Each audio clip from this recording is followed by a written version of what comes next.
This is a different kind of carbon capture experiment. It's taking place in an abandoned mine in Switzerland, near populated areas. Most carbon capture is done in uninhabited areas and deep undersea.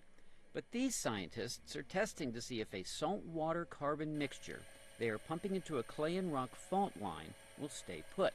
If this rock have a fault in it, is it possible that CO2 comes up through the fault? This is what we wanted to answer.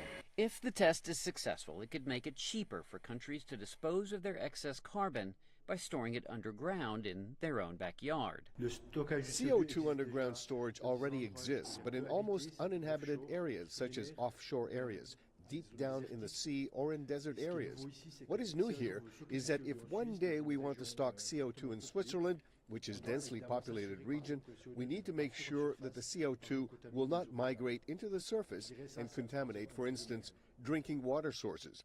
This is really one of the major stakes here. Environmental activists like Matthias Schlegel with Greenpeace are generally supportive, but say the world must not only engineer its way out of the problem, but also keep working to reduce emissions. What worries us is not only that these technologies are being developed, but to see that in the meantime the necessary efforts needed to limit greenhouse gas emissions are not being made, and that should be done in parallel.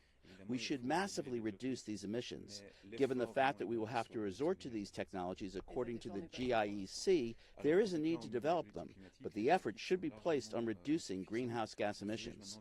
Computer models predict the Earth's average temperature could rise between 1.8 and 4 degrees Celsius over the next century, with devastating impacts.